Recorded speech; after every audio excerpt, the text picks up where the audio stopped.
representatives of the royal family, UK government and unionism will be invited to Irish ceremonies marking the Easter Rising centenary in 3 years' time. The 1916 events saw rebels take over a number of buildings in Dublin as part of an uprising against British rule. British troops put down the rebellion and many ringleaders were executed. Announcing the invite, the Irish Foreign Minister urged nationalist and unionist communities to honour history without antagonising their neighbours. Eamon Gilmore, who is also the Republic of Ireland's Deputy Prime Minister, Tánaiste, made the remarks in a speech to the British-Irish Association in Cambridge on Saturday. During his address, he criticised a recent Republican parade in County Tyrone and said he was concerned at the way in which the past is exercising a corrosive effect on political life and on community relations in Northern Ireland. Mutual respect. Mr. Gilmore said people have a responsibility to prepare and carry out our commemorations in a way that gives no offence and is mindful of the sensitivities of all citizens. I don't underestimate the challenges this will involve, but I know they are surmountable,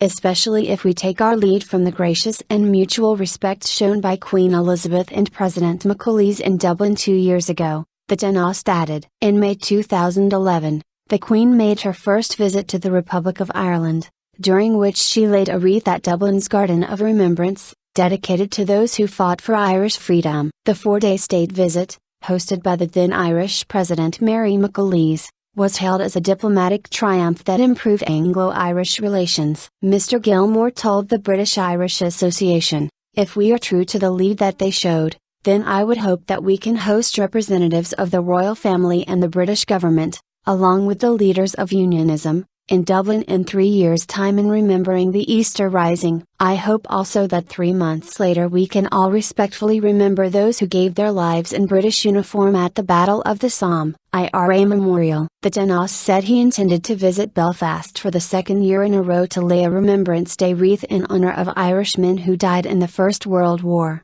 including those who fought to maintain the Union. During his speech, Mr. Gilmore was critical of Republicans who organised a memorial parade in Castledurk last month, during which 2 IRA bombers were honoured. He said they were entitled to remember Republicans who died in the Troubles, but said he disagreed with the way they did so this year. Their entitlement is tempered by responsibility to respect and be sensitive to the suffering of victims of the Troubles. I saw little of that respect or sensitivity in Castledurk last month. The Foreign Minister added that during his trip to Belfast last week, he met community leaders working in sectarian interface area who were under extreme pressure after a full year of almost continuous tensions. Mr. Gilmore said the message he got from the people he spoke to was that they fear a return of sectarian violence and the loss of progress that had been gained in the 15 years since the signing of the Good Friday Agreement. Hopeful. Police in Northern Ireland have come under pressure, and sometimes under physical attack,